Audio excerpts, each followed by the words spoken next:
आज़ाद कश्मीर में माह सियाम के दौरान बिजली की तवील लोड शेडिंग जारी है। गर्मी के सताए शहरी लोड शेडिंग से आजिज आ चुके हैं। रिपोर्ट कर रहे हैं रावलाकोट से तकीउल हसन।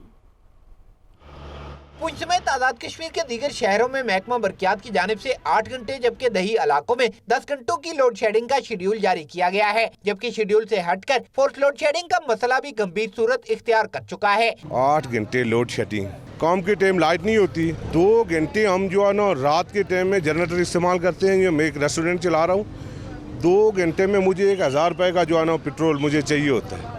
महंगाई के इस तूफान में हम सिर्फ गाहक बचा रहे हैं, पैसे नहीं बचा रहे। पेट्रोल भी इतना महंगा है, उसके बावजूद भी किसी के पास जनरेटर है, किसी के पास नहीं है। लाइट की वजह से बहुत परेशानी उठानी पड़ रही है इस टाइम। दिन में तो ज़्यादा से ज़्यादा 2 घंटे लोड शेडिंग होनी चाहिए, पूरा दिन तो नहीं ना लोड शेडिंग होनी चाहिए। गर्म मौसम और जारी माह सयाम में लोड शेडिंग से रोजेदार जहां अजियत में मुब्तला है, तो सहरी और अफ्तारी के औकात में बिजली की बंदिश ने रही सही कसर भी निकाल दी है। शहरी इलाकों की निस्बत रावलाकोट के नवाही दही इलाकों में लोड शेडिंग का मसला ज्यादा संगीन सूरत भी इख्तियार कर चुका है। कैमरामैन मोहम्मद नवीद के साथ तकीउल हसन, दुनिया न्यूज़, पुंछ, आज़ाद कश्मीर।